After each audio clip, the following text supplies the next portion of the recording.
China has been positioned to be this amazing superpower threatening and at the doorstep of America, and you just shatter these facts.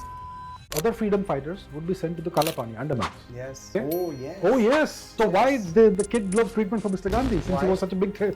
Wasn't he a much bigger threat than everybody else? Kush means? Killer of Hindus. That's the actual literal translation of Hindu Kush. Literal translation. The Hindu Kush mountains are the killers of Hindus because these Indian slaves who were transported through the mountains were not accustomed to the freezing temperatures. You go and dig under the snow, you will still find frozen bodies. I guarantee that. Come on, Abhijit. You got one. Oh, I just fell off the Notre Dame. But I need to find you. Oh God, this guy's a... There you go. Once again. Defeat. We lost. We didn't lose. And we also believe that he has a wonderful voice to sing also. There's a lady. For sure. We are so bad. When I heard Tyrant Tipu Sultan aapse, it shocks me. Okay. So, please tell me why you say Tyrant.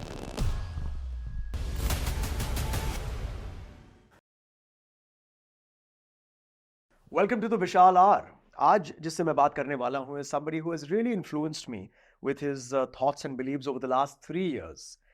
इनके videos को देखकर मैंने geopolitics के बारे में, history के बारे में इतना कुछ ज्ञान प्राप्त किया है कि मुझे एक अलग पर्सपेक्टिव मिला है जो मुझे अपने हिस्ट्री बुक्स में नहीं मिला था. As a profession, he's a physicist, but his love for history and geopolitics and creating podcasts and content has really encouraged me.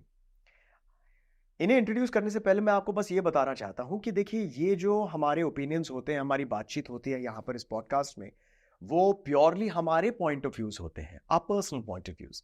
In no way is it meant to insult, insinuate or teach.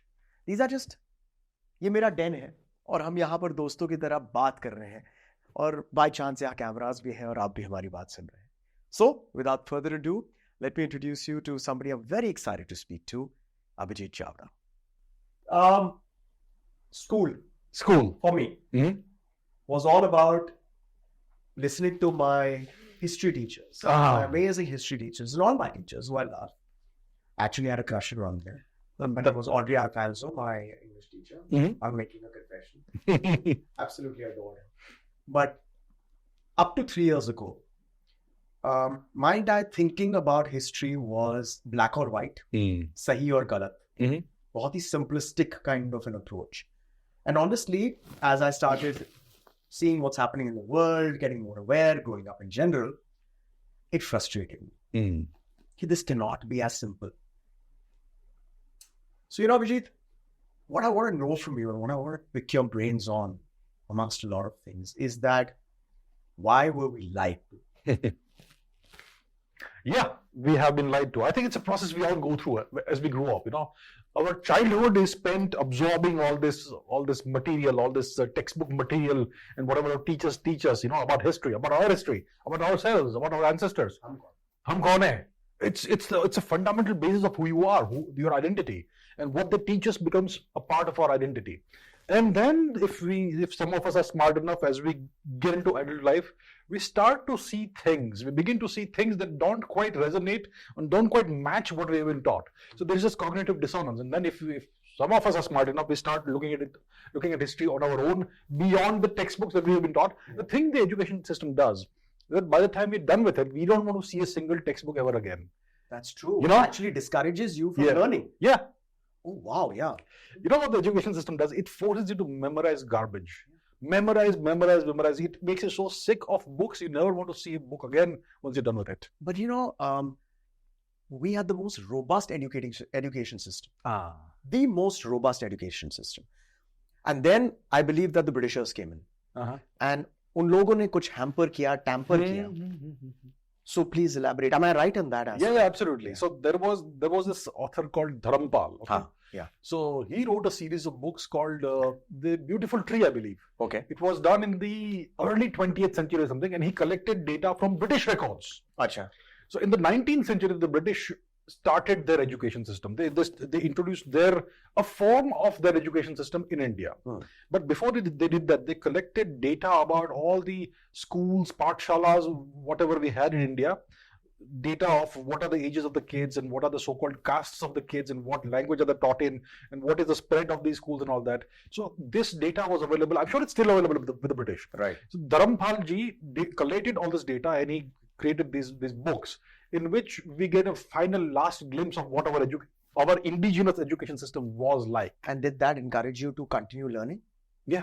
It did, right? Yeah. As compared. So why did the Britishers do this? Was it a conspiracy theory? Or did they do this on purpose? कि वो ज़्यादा हमें divide करे क्योंकि divide and rule is synonymous with the Britishers. Divide and rule is synonymous with the British. So what they saw in India is that the Indians were very, they would fight. Indians would fight. 1857 happened. And then the British decided... But they would fight correctly most of the time. Yeah, we had our own way of fighting. We had our own ethics and morality. We and fight for our own right. Yeah. Our right to exist. Yeah. Our right to be. Our right to be. So it was a correct fight. And our right for self-determination and sovereignty. We don't want foreigners on our soil without our permission. क्यों यार? आपके घर में आकर किसी ने purposely or forcefully आपके घर को occupy कर दिया. You have the right to fight. Exactly. Yeah. So that's what we did in 1857. So then they changed their tack after 1857. First of all, they started this policy of starving Indians. Artificial famine after artificial famine. When I say that more than 100 million Indians died, people say, nahi. Then at that time, our population was only 300 million. How can 100 million Indians die? Right. I'm saying they did this over 2 centuries. Okay. 100 million divided by 200 years is a reasonable, big number every year. Yeah. I'm not saying they died in one day, 100 million. So the British killed probably 200 million Indians over 200 years, a million a year. So, अगर हम करोड़ों में इस perspective को दें, what is 200 million in crores? Okay, so one crore is 10 million. So 20 crore के आसपास, roughly. 20 crore लोगों को artificially induced death. Yeah. So if you're starving, compare करो, लोग कहते हैं क्योंकि ये Western philosophy है. Western is always the whole aspect of giving more importance to. So when you look at the World War, you look at, again, simplistic history. Hitler, bad. Nazi, bad. US allies, good. All right. Nazi, Hitler killed how many people? 6 million is the 6 million. Yeah. Nazi, Hitler. 200 million. Yeah. British occupied India. And yet we are made to worship them as if they are our saviors. But Abhijit, may I be the devil's advocate? Please. Right? Yeah. How do you know? How do I know? How? Because see, how can we have gone so wrong? How can the historians, how can us through the years, still, abhi to internet hai, data hai, sab kuch hai. How are we still believing that, how do we not know? क्योंकि अगर हमें पता लग जाए, and I hope through this podcast a lot of people hear this, and of course through yours everybody hears it. 200 million people have been massacred according to what you're saying by the Britishers. Alone in India. Indians. How come this is not being told? Why is the disparity between what you're saying and what? First of all, how do I make this claim? On what is the basis behind this claim? It sounds like a ridiculous, outlandish number. Yeah. 20 crore. I mean, it's alarmist. It's as if it's alarmist. It's as if it's a clickbait. Yeah, it sounds like that. Yeah. Let me explain. We have figures of how many people died in each artificial famine. Not each, but the major ones. The Great Madras famine, the Great this famine, that famine. You add that up, you already crossed 50 million right there. These famines were artificially induced by the British in India. Now that also they will try to refute. No, your people were poor and all that. We never had famines in India ever. In the past 2000 years before the British came, there were 3 major famines. Okay, 3 million people passed away. 3 major famines. 3 major famines. Major famines. Yeah, okay. Because our system was such that we would always keep massive amounts of grains in silos for periods when the El Nino kind of thing happened and there was less rainfall. अच्छा, उस वक्त भी हमारे पास ये foresight You go to places like Rakhigari, Bhirana, like 5,000-6,000 years ago, there you find these massive silos of grain. I mean, the grain is not there anymore, but that's what they were used for. So we always have warehouses, storage. Yeah. यहाँ पर हम रखेंगे अगर कुछ हो जाए तो. Yeah. You know what, guys? जब मैं अपने दोस्तों के साथ चिल मार रहा हूँ, गपशप कर रहा हूँ, इंटरेस्टिंग कॉन्वर्सेशंस हो रही हैं, जैसे कि अभी हो रही हैं, और एक क्रेविंग आ जाती है कुछ टेस्टी, कुछ डिलिशियस, कुछ फन खाने का. I always choose an option that goes very well with my tea or with my coffee. That's why I choose Americano coconut cookies. Delicious, fun, crunchy. And now, back to our conversation. Here goes. And whenever there was El Nino kind of less rainfall kind of situation, the kings would not take taxes, and they would distribute these grains to people so that nobody ever died of starvation. That was the system we had in India indigenously. Now the Mughals came and they did certain things. We're talking about the British now. So the British then created the system of artificial famine. They introduced a system called Rayatwari. Rayatwari. Riot Act, which means that you take the land away from the Indians.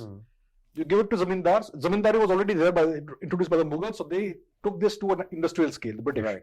So they took the land away from the Indians. They deprived Indians of their own land, which they used to own for thousands of years. They gave it to zamindars, and then they leased the land back to these Indians, small parcels of land for subsistence farming, just to stay alive, and that also you have to pay a big tax. So today, you know what, in India, kiske paas zameen hai? No, almost no one has land. Land is so expensive. Yeah. There was a time when everybody had land. Everybody was rooted to the land. I see. So this was destroyed by the British. So they created artificial famines. So if you tally those figures, they are available on Wikipedia or whatever place. Wikipedia is obviously not reliable, but there are public figures available. That itself, if you add up, comes to around 50-60 million Indians dead. Okay, just those famines. And then the deaths that were recorded were only the starvation deaths. When you have a famine, you have lowered immune systems, you have epidemics, plague, whatnot. And of course, a person who's inducing an artificial famine is aware that it's not only going to be out of the famine, of course, but the results of. So they will not record the epidemic deaths which are a result of the famine. So that is there.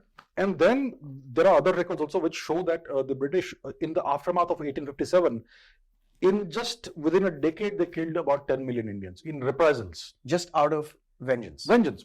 Revenge. To crush any further Mutiny. Potential sign of dissent, anything that could be a threat to them. So what they did was they killed off all the Indian royal families except those that cooperated with them. My God. We know what happened to the Rani of Jhansi. Yes. That is just one example. Every single royal family in India that fought the British was exterminated, their title, land, everything was taken, and then puppets were put in place. Puppets are like those dictators in Africa today who serve the West. Right. Okay?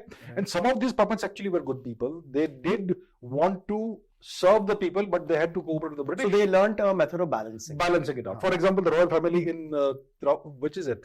Where is the Shri Ananta Padmanabhaswamy temple? Somewhere in Kerala? South, Kerala. That temple, they have opened a couple of walls. Some walls are not open. I hope you're telling me that was one of my questions. But go on, please. Okay. So that temple, the Shri Padmanabhaswamy temple, right, they've opened a couple of walls, and the amount of treasure in there is in excess of $1 trillion. You know, I was going to ask you that, and I'm so happy that you've naturally gone into that.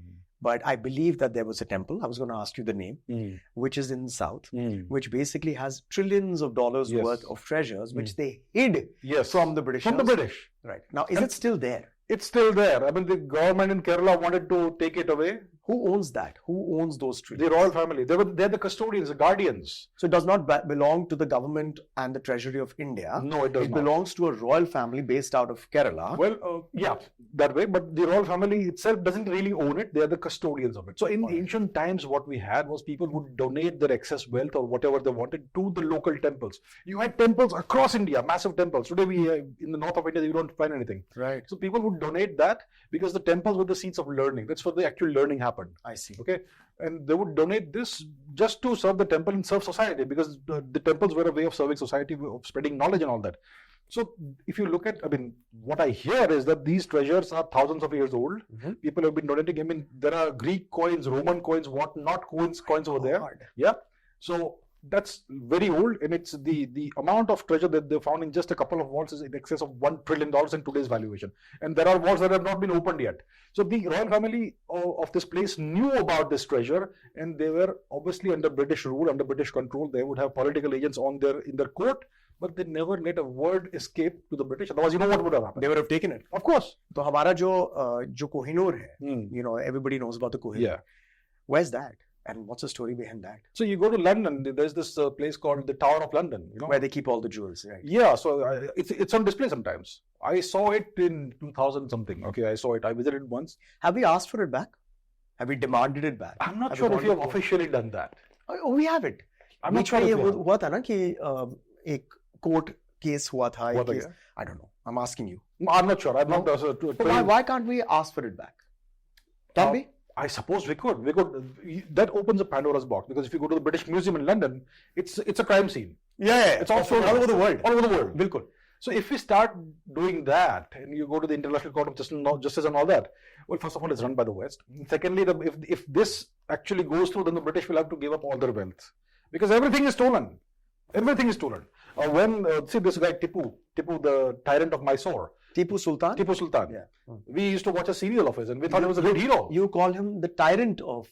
See, again, this is my interpretation of history, because when I saw... the sword of Tipu Sultan. Firoz Khan? Sanjay Khan. And the whole historics around it. Yes. And there was a fire, and he unfortunately got hurt on that.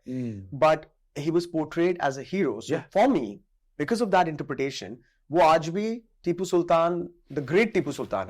But when I heard Tyrant Tipu Sultan aapse, it shocks me. Okay. So please tell me why you say Tyrant. When he clearly did not identify with the native indigenous culture and religion of India. Okay. And he did his best to exterminate it.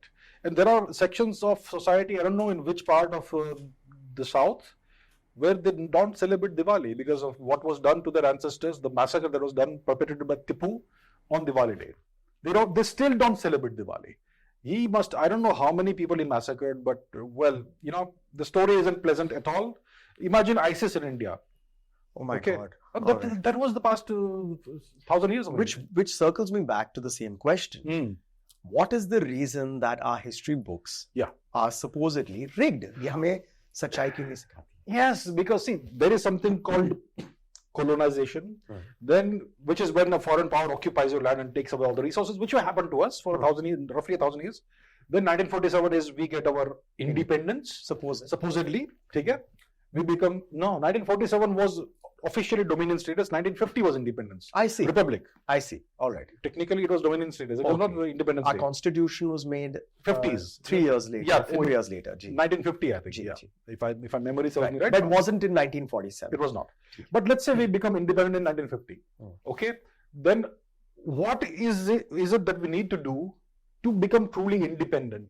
We need to reform the education system. We need to reform the judiciary. We need to throw out the colonial laws and bring in Indian laws. We need to have an Indian constitution. We need to have an Indian education system. We never did that. We need to dig back into our own culture. Yeah. Speaking of which, am I right in saying language, Sanskrit? Yes. One of the first languages which has been used by everybody. More than 9,000, 15,000 years old. You can elaborate on that. Martial arts. Urban planning. Yeah. I mean, where else do we need to learn from? Engineering. Yeah. All these things. Is it right to say that Bharat, India, was the first civilization? Now, I underline and I stress on civilization. So, is it true? Am I right in saying that? Look, if you look at the evidence, all we can do is look at the evidence. We have to go by factual evidence. Yeah. So, what is a civilization? It is a large region of geography, which essentially has the same culture overall, the same language, and it has institutions that are rooted in the indigenous culture. And it has an extended sphere of influence, cultural influence, and it is a net exporter of culture. These are some of the characteristics of a civilization. And it has to be obviously high standards of living and advanced in various ways. So, if you take the definition, India, we talk about the Indus Valley civilization era of India, the Harappan era, which is actually the Saraswati Sindhu era. That was definitely a civilization. And how old was that? So if you look at the ancient cities of Harappa, Mohenjo-daro, Rakhigarhi, those are about 5,000 years old. I see. That's the mature phase. Around 3000 BC, that's the mature phase of the civilization, of that period of Indian civilization. So you have multi-storied buildings, you have grid system town planning, you have drainage systems, you have flush toilets, you have everything you can imagine, hydro engineering. You had ports that are comparable in size to Visakhapatnam port, where the aircraft carrier is birthed today, and so on. So we had extensively advanced... And a proper market and ecosystem of trade. Everything. So we had all that, and this was spread across a very large geographical area, larger than ancient Egypt and ancient Mesopotamia put together. Okay, it was that big, and you had the same systems of weights and measures across the entire place, all the way up to southern Afghanistan, all the way up to Oman. So, a currency bhi ban gayi. I'm not sure what currency we had, okay, but we have the same weights and measures. Exactly. Same. हाँ. So you can say एक uniformity बन so गई you ना, had that's what standardization. currency does. अच्छा, standardization. Standardization. जी. Okay. You have that, and you have the same culture everywhere. Everywhere you go, whether it is east, north, south, west, wherever, in all these archaeological sites, you see the same cultural elements. You see Shivalingas, you see swastikas, you see the story of the thirsty crow putting rocks into the पानी निकालना. yeah. जी, हाँ. Then you see the yoga figures who are in various yoga poses. So tell me the expanse. So ये भारत, ये भारत है. ये भारतवर्ष है ये. Bharatvarsh. So this is about 5,000 years old I'm talking about. Okay, Achha. but how old is Indian civilization is a question. So the oldest Saraswati Sindhu site that we have found, the oldest that we know of is a village called Bhirrana in Haryana. Haryana. Haryana. Yes, हाँ जी. That has the artifacts over there have been carbon dated to 9,500 years before today. Okay, and you see the same culture there. So they talk about the Aryan invasion theory. कि बाहर से Aryans आए and they imposed their culture, which is the even Hinduism and caste system and patriarchy and all that stuff. If that is so, then why do we see the same culture extending all the way back to thousands of years ago, before the Aryans supposedly came? Mang mein sindoor wale little figurines of ladies, bangles, all the elements that you still see today. Thailand के king का नाम भी कुछ Indian ही था ना, जो वो I mean Indian नाम थे. अतुल्य तेज, भूमिबल अतुल्य तेज. हाँ जी. भूमिबल अतुल्य तेज. और बाली, इंडोनेशिया में when you go, it's there's so many temples. Yeah, it's a Hindu culture there. It is their flavor of Hinduism, their variety of Hinduism, but it is very much Hinduism. So Hinduism. Yeah. Please correct me. Yeah. Okay, मैं आपसे सीख रहा हूँ यहाँ पर. Hinduism is not only a religion or not a religion. It is a philosophy. It is a thought. It is an idea. Am I right in saying that? Which got adapted by a lot of people. So it's like this. It's clearly an extraordinarily ancient system. Okay. Very ancient. And once it spreads across a very large geographical area, each local place will have its own individual manifestation of that culture. So Hinduism interpretation and manifestation. So Hinduism is actually not just one book, one god, that sort of thing. It's a polytheistic culture, first of all. Right. Okay. And please, what does polytheistic means multiple gods, goddesses. We worship nature, we worship the trees, we worship our ancestors, we worship spirits, we worship whatever we want to worship. Yeah, poly has in many. Yeah, polytheistic. So multiple gods and goddesses. The same pantheon of gods and goddesses you find in India, you found in ancient Europe also, in different names. So I don't go there yet. But Hinduism is kind of a dharmic umbrella. You can have atheism in Hinduism. The Charvaka philosophy is a completely materialistic and atheist philosophy. Then you have Vedanta, you have Jaina, you have Bauddha, you have Sikha, you have Yoga, you have Mimamsa, and so many different philosophical schools of thought that are all kind of different from each other, but overall the same values, the same way of life, the same everything. Manifestation comes from the idea and philosophy of Hinduism. Yeah. So, and then you found the same polytheistic system, the same pantheon of gods across Eurasia. I'll tell you what I mean by that. So in the Rig Veda, we have this story of the great snake, the great serpent, Vritra. So this great evil serpent Vritra, who is the son of Twashtri and Danu, he becomes a serpent because he's very evil, and he swallows he encircles all the oceans and the waters of the earth. So the earth is like, now it is under drought. So how do we get the water back? So the great warrior god Indra goes and fights this evil serpent. Vritra defeats him and saves the world. Okay. So and there's a very famous artwork where the Lord is standing on top of the snakes. That is Krishna. That's Krishna. That's something else. Okay. Yeah. So Kalinag and Krishna is a different story. Okay. You have this ancient primeval story from the Rig Vedic times. Rig Veda is the oldest that we know of. So we have this great serpent, evil serpent, Danav Vritra, who is defeated by Indra. So Indra was the greatest of the ancient gods. He had one weapon called the Vajra. So Vajra is shown as a hammer kind of object, as a gada kind of object. Gada, the mace, it also means thunderbolt. Okay. Now if you go to Greece, there is a god called Zeus. Whose name comes from Dios Pitru. Okay. Who was the father of Indra. So you have Zeus, who defeats Typhon, the evil serpent, with his hammer and his thunderbolt. There. And then you have Thor. Yes. who defeats Jormungandr, the great evil serpent, with his hammer and thunderbolt. And then you have Parjanya or Perun in the Slavic regions, which is the same god. Then you have Jupiter, who is nothing but Zeus Pater. It's the same system everywhere. My God. And then you have in the Slavic regions a god called Triglava. Brahma, Vishnu, Zeus or something like that, which is the same thing as our Trimurti. You see the same culture everywhere, and then we know what happened. The indigenous culture of Europe was smashed out of existence in the past 1,000-1,500 years, and a new religion took root in Europe. You're right. And then we know the history, so we'll not go there, but it was the same culture everywhere. Different local manifestations of the same ancient culture. So is it right to say that we are the birthplace? So, yeah, that's a very valid question. Are we the birthplace? Yeah. Well, then that's a big controversial issue because in the 19th And century... it's a big claim, Abhijit. So I mean... Yeah, so when the Europeans came to India, they saw immediately that there are clear similarities between Sanskrit and Latin and Greek and all those languages. There are certain languages which are... I want to expand on one point. Yeah. Huge celebrities, world celebrities, like, there was a singer called Elvis Presley. He comes from a certain descendant and race, or I don't know how to put it, which was outcasted. Like there was a time where Jews were outcasted for a bit. So what is it? The Romanian? What is it? Very interesting question. Very interesting question. Okay. Robert Plant. Okay. Romani. Michael Caine. Michael Caine, Romani. Yeah. Charlie Chaplin, Romani. Charlie Chaplin, right? Elvis. Some famous footballers. Eric Cantona, the French guy. Yeah. Manchester United. So many footballers. They come from there. They're Romanians. No, they're not Romanians. They're Romani. Romani. So, please elaborate. Yeah. What is so Romani? It sounds very much like Romania, but it's a totally different thing. Right. So these people in the ancient days in Europe, in the Middle Ages, Dark Ages, they were called the Gypsies. Achha. Based out of Egyptians. So Nomads, matlab ghumte rehte. So the Europeans thought that these people had come from Egypt.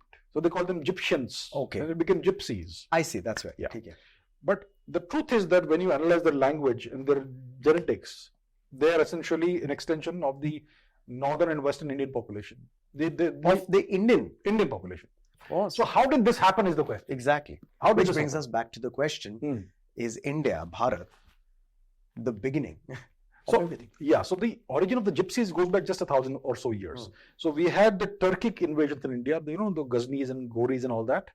So there is one aspect of Indian history that is horribly overlooked, which is the taking of Indian slaves in massive quantities to the Central Asian slave markets. Who did this? The invaders, Turks. When? About 1,000 years ago. And even during Aurangzeb's time and all, they used to send Indian slaves. तो वो India में आते थे हाँ. और slaves को लेकर जहां पर भी भेज देते थे काम वगैरह. So they came to India for plunder.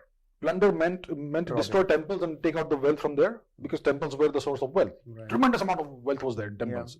And also slaves. So they would take slaves for just labor, like, just brute labor, brute force. They would take men for that. They would take artisans and craftspeople for building architecture and all, because Indians were great at architecture. And then they would take boys and children and women for obvious reasons. That's what they would do. Oh, I see. And tremendous amounts. So they not only took physical labor from here, they also drained the intellect, brain drain. Yeah. Brain drain. Achha, they did that also. So they would take the slaves in massive quantities to the Central Asian slave markets in Bukhara and whatever, right? And they would have to transport them through the Khyber Pass, those mountains. And those mountains are now called the Hindu Kush Mountains. They were called the Upari Siena Mountains in Sanskrit back in the day. Okay. Now they're called Hindu Kush, means Hindu killers, because those mountains were very cold and lots of Hindus died there. Kush means? Killer of Hindus. That's the actual literal translation of Hindu Kush? Literal translation. Literal. Hindu Kush. Killer of Hindus. The Hindu Kush mountains are the killers of Hindus, because these Indian slaves who were transported through the mountains were not accustomed to those freezing temperatures, and God knows how many died there. You go and dig under the snow, you will still find frozen bodies. I guarantee that. Nobody has bothered to do that or dared to do that. And once again, I'd like to highlight and underline in your research, who did this? Who are the people who were enslaving us, taking us across the Hindu Kush? Various waves of Turkic invaders. Okay. So initially they came as opportunists. They knew that India was very prosperous, extremely populous region, and lots living standards and wealth were tremendous back in the day. Today when people think of India, it's like, oh, poverty. Sone ki chidiya. Yeah. Actually, like reason tha jo aap bata rahe. Yes. I mean, if you look at Angus Madison's research, 1,000 years ago, India accounted for at least 1/3 of the entire world's GDP. Okay, so India was very, very prosperous, extremely wealthy. So these people would come and raid temples and all these things in Western India, Northern India, to take back wealth from the temples, and also take slaves. So these were waves after waves of Turkic invaders. Turkic. So the first region of India that fell to the Turks was Afghanistan, Gandhar. I see. Today we think of Afghanistan as a foreign country. It was Gandhar. That's where Gandhari came from, and her brother Shakuli. Ashok was the governor of Gandhar before he became emperor of India. His father had appointed him as the governor of Gandhar. Afghanistan, what we see as a foreign country, was part of our civilization. And even in school books, there's a lot of good which came out of it also. Kabuliwala. Yeah, Kabuliwala. The relationships which have been embedded in me through my learnings from school and from TV shows. About Afghanistan is a culture which is very warm towards India. Yeah. Look, it's complicated. So if you look at Afghanistan today. But before we go there, I don't want to cut your thought. Please complete that thought. The Turkic thing, okay. Yeah. Slaves. So who did this was various waves of Turkic invaders coming from Central Asia. Look, if you go back 2,500 years ago, Central Asia was also Indian. Define Central Asia. Central Asia is all the stans, apart from Afghanistan, Pakistan, Uzbekistan, Tajikistan, Kazakhstan. We expanded all the way to there. You had Indian origin kings and kingdoms established all across the place. But we were not invaders. No, we were not. We expanded on the basis and on the backbone of our philosophy, which was rooted in Hinduism, which was manifested in people's interpretation of it. Look, we don't know how they behaved once they left India. Right. They would have probably changed some of their cultural traits, but we know that they established kingdoms. And Indians were still in touch with those people, but they did not see them as being very dharmic. They were kind of called mlechas because they have kind of stopped adhering to our customs. I see. To some extent. I see. Okay. So the Scythians are part of that. The Scythians, the Shakas, the Kushanas. These were all Indian origin people. These are all new words I'm hearing for the first time. And I'm just absorbing this. So before we continue, I just want to say thank you. I mean, this conversation is so eye-opening and I'm absorbing every minute and enjoying every second of it. So once again, I'm really appreciative of you and the amount of research you've put into your passion. It's just coming out as such an eye-opener. But yes, please continue. So I want to wind up this aspect of India, Bharat being the origin of a lot of things. As you, I wouldn't say claim, I don't want to use that word, but as a lot of your videos talk about. That's what I want to kind of summarize in. Okay. Is it? So let's go back to the fundamental question. Is India the origin? So we know about the out of Africa hypothesis. Right? Genetics indicates that the most ancient lineages, haplogroups, matrilineal as well as patrilineal, originated in Africa. So haplogroups A, B and all that. This is the pure, I won't get into that, but this is a pure genetic. Scientific research and study and test that you can do, which proves this. It's the best theory that we have, or best model that we have. Right. And then we know that about 75,000 years before today, there was an expansion out of Africa. I see. And Homo sapiens came out of Africa and started populating Eurasia. Okay. This happened about 75,000 years ago. Makes sense, closest. North and east. And we know that they expanded eastwards and they came across, they traveled across Arabia along the coast because there was some vegetation there. And then they finally entered the Indian subcontinent. And the first founders zone of the out of Africa migration was the Indian subcontinent. Because you had tremendous amount of rivers and forests and everything, you could sustain as big a population as you wanted. Rich. So the oldest non-African lineages, haplogroup F, in males and haplogroups M and N in females both originate in the Indian subcontinent. The oldest non-African lineages. I see. Male as well as female. I see. These date back about between 50 to 60,000. Once again, this is all factually based on genetic testing. Yeah. Please go on. So that tells you that the bulk of the non-African Homo sapiens ancestry started, it spread out of India after the migration out of Africa. So they migrate out of Africa, settle in India, they find a shelter there, and from India they go out in various directions in the world, east, west, north, south. That's the best model that we have today, genetically, scientifically. Which I wouldn't say anger is too strong a word, but disappoints me कि the education system must become a little more robust, a little more less lazy, and get out and dig a little deeper. And I think that's lovely because I feel that what you have opened up, the aspect of podcasts and things that we don't normally learn, we get a perspective. अब ये perspective है आपका और वो perspective है उनका. Let's keep it pure. So let's look at the facts. And a mature person would take both. Yeah, look both sides. And take all the information. अगर आपके पास information है, then you can decide ना कि आपको क्या believe करना है उस logic पर. लेकिन अगर आपको एक ही sided point of view मिले, so what is it? So I would say that people should not believe anyone's opinion, including my own. If you are capable of doing it, do your own research. Yes. Based on what each side is offering. Yes. If I am claiming something, you can Google it. Google is the simplest thing to do. Whatever I'm claiming, Google it. Look at the haplogroups. Look at the oldest haplogroups that are out of Africa. Look at what the website is claiming, and then if you are able to understand that much stuff, then come to your own conclusion. Do your due diligence. Yeah. बहुत lazy हो गए, complacent हो गए. Off camera, we were having this conversation is how, as a generation, especially in India, हम complacent हो रहे हैं क्योंकि सब चीज elaborate. Everything is coming easy, and just let's talk about that a little bit. Yeah, so there's the aspect of struggle. Struggle is important in life, and today what we have is these new generations. They don't face any struggle, the kind of struggles we had to face back in the day. Let me just interrupt you for a second, if you don't mind. We're talking about struggles not of सबके जिंदगी में struggles होते हैं. We don't have control over them most of them. Yeah. We're talking about the basics. रोटी कपड़ा मकान. Yeah. वो struggles I think now because we are becoming a richer nation. वो नहीं होना चाहिए struggle. रोटी कपड़ा मकान का struggle नहीं होना चाहिए any civilized लेकिन society. था हमारा. Yes. और मुश्किल था वो achieve करने के लिए. तो वो struggle उस टाइम basics पे थे. Yeah. So when I was a little kid, like 3, 4, 5 years old, I remember people walking on the streets barefoot. Ji. Okay, the best form of transportation people would have were bicycles. Yes. Back when I was a little kid. बिल्कुल. And I'm sure you must have also seen that sort of stuff. Definitely. So that was the India we came from. So I don't want that kind of struggle to ever come back. Absolutely.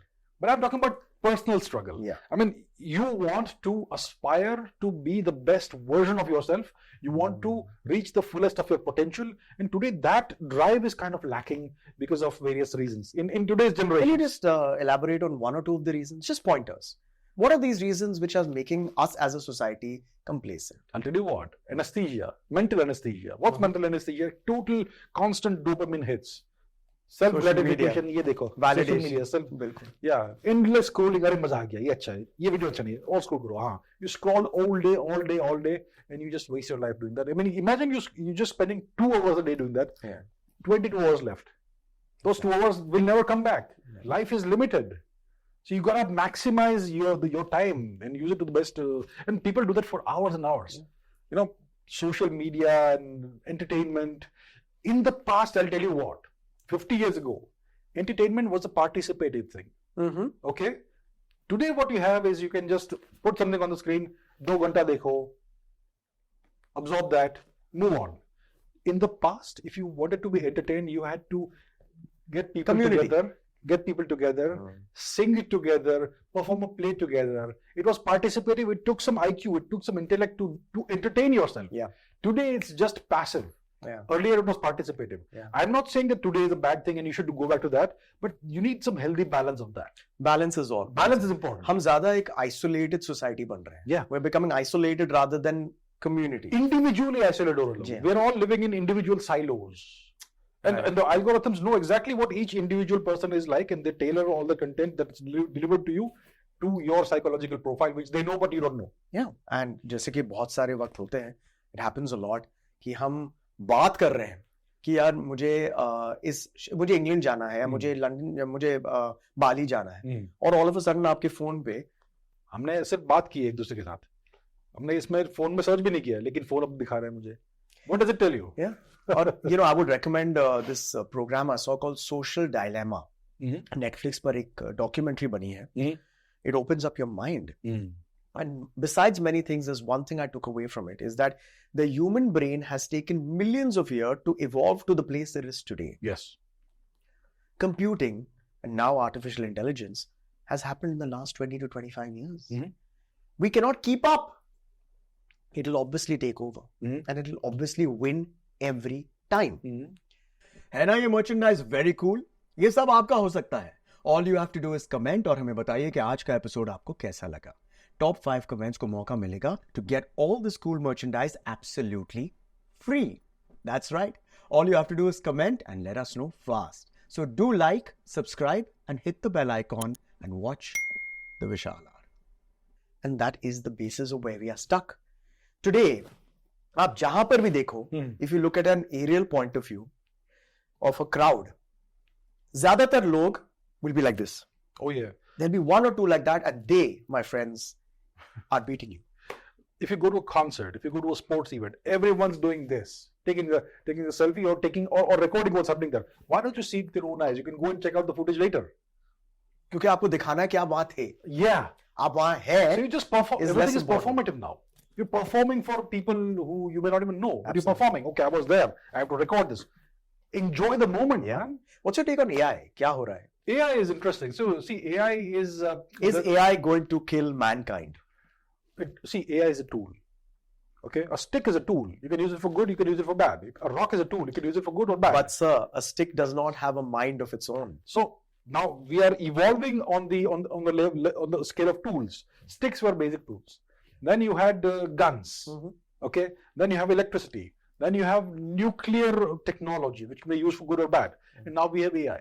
So if the person who builds the AI, controls the AI, has good intentions, they're going to put it to good use. But if you have bad intentions, like every military needs to have bad intentions, and the military is always the first adopter of any hidden technology. Absolutely. So if we have this level of AI today, certain militaries will have 10x or 100x of the strength of AI, and only 10% or 1% is revealed to us. So AI is dangerous, definitely. And you know what? The danger isn't that AI will become self-aware and super intelligent or something.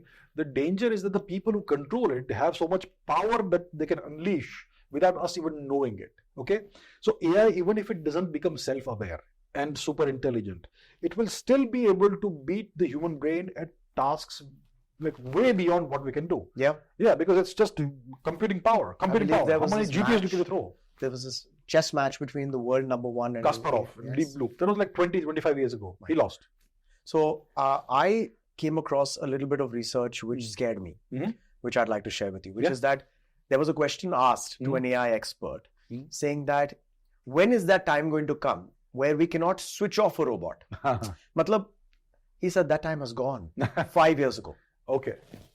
Today, you cannot switch off. So if a robot goes rogue, कि उन्हें लगता है कि ये अच्छे के लिए मैं कर रहा हूं और मैं 10,000 लोगों को मारना चाहता हूं, there's a point in AI which is reached where you cannot switch it off. Okay. My God. So where are we in control anymore? The true question now which comes is that who actually is in controls?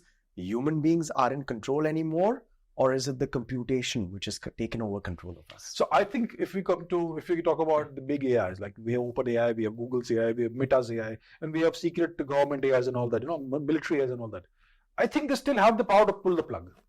I hope you're right. I hope कि मेरा जो research था वो इतना सही नहीं था. Yeah, so I'll tell you very strong evidence about that. So I'll tell you how AI works. You have a server farm. You have these big server farms in which you have all these GPUs, and it's all blended together into a massive super intelligence. It's running neural networks. Neural networks are computer programs that mimic the human neural the connections, behaviors and connections. It's coded that way. There are weights and all that. I'll not go into the technicals, but that's how it's coded, just like a human brain cell network. Okay, and all these computers, you can switch off the power supply to that, but then you'll destroy whatever work you've been doing. It's like switching off the internet. Exactly. You can theoretically do it, but you don't want to. I mean, the person who has invested billions of dollars into creating the server farm and all the research, why would they do it? Why would the ecosystem is so hooked onto it कि अगर आपने internet off कर दिया, तो you'd probably not. Humanity will come to an end. I mean, people will feel that way. Right. So my God, ये थोड़ा सा बहुत ही. Yeah, it's kind of a dystopian thought, isn't it? It is. Yeah, and it looks like real. And the AI is iteratively getting better and better, more and more powerful, and nobody's going to switch them off. एक बहुत ही interesting conversation I was a fly on the wall for, so I heard this. कि basic जो is accessible to us, the chat GPTs, things like that. That level of AI is so advanced now that it takes 3 seconds of voice input to mimic the voice to 100%. I'm sure. Yeah. यानी कि 3 second तक मैंने अगर कुछ भी बोल दिया, that computer that artificial intelligence can utilize my voice for anything. So, example, it can call up my family and say, I'm in trouble, send money right now, or ye karo. So that is the level of danger. Yeah, totally. So if we can use it, imagine what the governments and of course the militaries can. Absolutely. We have no idea what the actual power of AI is today, and which military has what, to what extent it exists. So the US military will have some kind of AI capability. The Chinese will have something. We will have something in India somewhere. Yeah. The Russians will have something. All the major powers are betting on AI. Absolutely. And all you need is it's like a war, right? It's like a weapons war. It's like an arms race. And it is an arms. It's an arms race. Isn't it? We're talking about arms. We're talking about a little bit of military. I know you're a peaceful person. I'm very peaceful. I know you prophesize peace. I would love the world to be peaceful. Yeah. For sure. Yes. But we're in my den. Yeah. At the Vishal Hour. And it's my den, and I can call you a friend if that's all right. Sure. Because you're in my den. Yeah. And we're chilling. So, would you mind playing a game with me? We'll play a video game because as a child until now, it's a lovely distraction and it improves my motor skills and makes me think. Let's do it. I'd love to play a game which is very relevant to our conversation, and I think you'll like it. Okay. So, should we go? Let's do it. All right. Let's set this up. Come on, Abhijit. You got one. Yeah, this is tough. Oh, I got one. How are you doing? I'm doing okay, I guess. Sure. You're a foodie, right? Yeah, but why in the kitchen?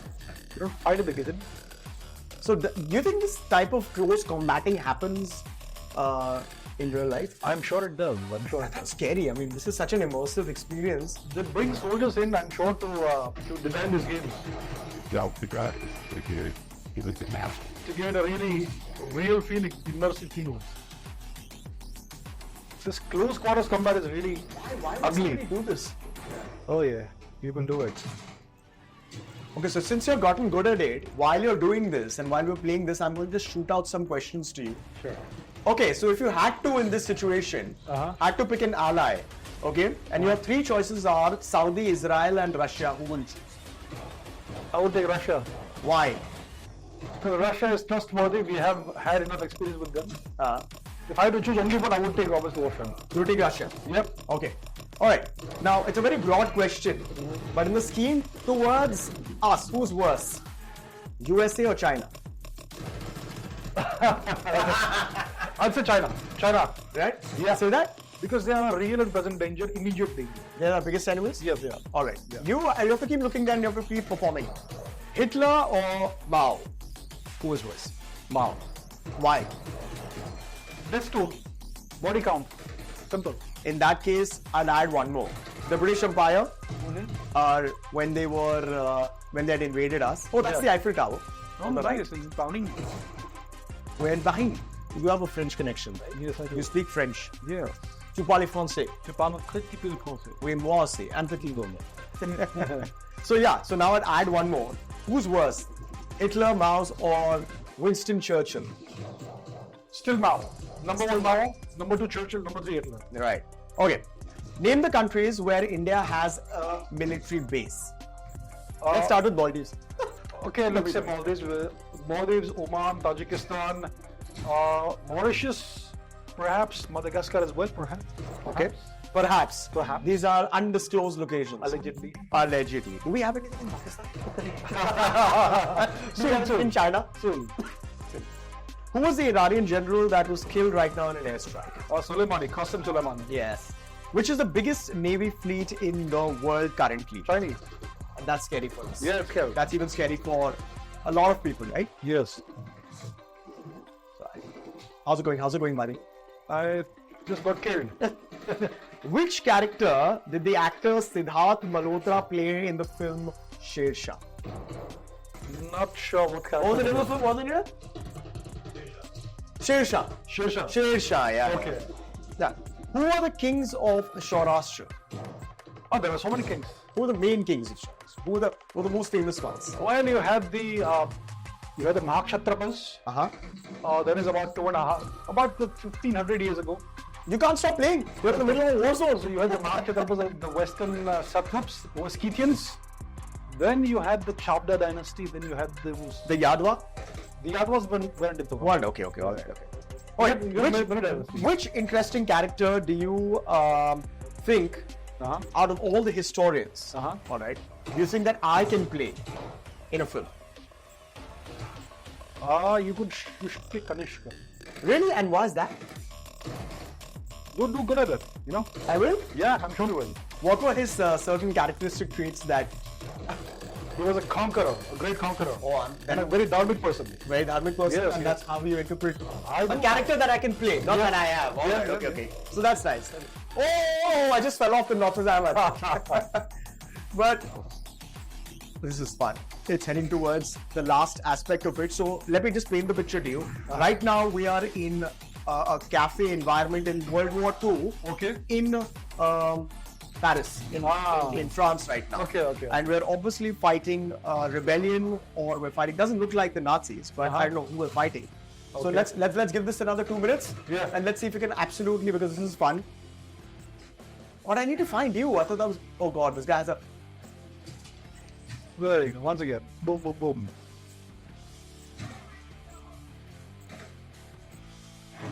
Defeat. We lost. We didn't lose. We didn't lose as much as we. Oh, but that was fun. Okay, I think we got to spend many hours here and try to conquer this game. Yeah. But doesn't it kind of put you in an immersive situation? It's very immersive, yes. What these guys must be going through here. I can't imagine what they actually go through. My God. That was fun. Yep. That was absolute fun. Yeah. But what are you watching nowadays? Are you watching any? Are you a movie buff? Do you I watch love movies. Hindi, English? What? These days I don't watch Hindi movies so much, but Why? हमारे पेट पे क्यों लात मार रहे हो? No. If there's quality, I'll watch it. I love recommend movies. a film of mine called Tu Hai Mera Sunday. Tu Hai Mera Sunday. Netflix. Please watch it. Okay. I think you'll like it. Slice of life. Everything doesn't have to be serious, because I know that Abhijit has a non-serious side of. By the way, I want to kind of break this myth. By the way, I approach Abhijit as a fan and as a viewer. So even my conversation today has been as a viewer to him, right? And I know that I'd like to tell you first impressions of people. I think it's very important. So my first impression of you, if I may, Please. What? Yeah. is the fact that, of course, a very well-read, a very passionate person about your hobbies and your interests. And एक ऐसे इंसान जो बहुत ही serious है. Okay. Somewhere, as your videos kept going over the years, I've been consuming your content for, I think, more than 3 years now. Okay. And what a journey and what a lovely bit of information that thank you for that.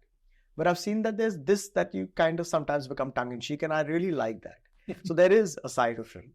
And I believe that we also have a very common band that we like called Led Zeppelin. Led Zeppelin. Yep. Stairway to Heaven. Lovely. And he plays the guitar.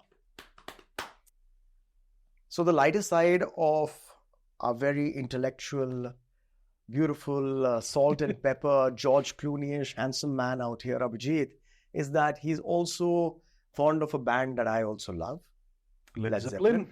And I also believe that he plays the guitar. Yes. Yeah, you got your hand on it. Right? तो पूरा जो rockstar, जो long hair, वो है. So very conveniently, मेरे पास ये guitar है मेरे पास, and I'd like to hand it over to you, if you wouldn't mind. तो मेरे 2 favorite songs जो हैं Led Zeppelin के हैं, number 1 is जो सबके हैं, which is Stairway to Heaven. Stairway to Heaven. और दूसरा है Kashmir. Kashmir. Kashmir is very tough to play. Very tough to play. हाँ. But your choice. Okay.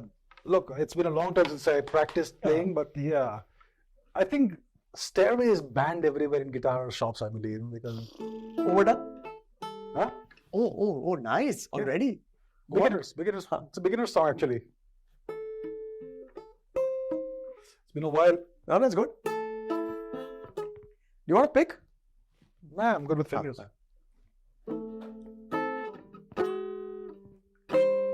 And we also believe that he has a wonderful voice to sing also.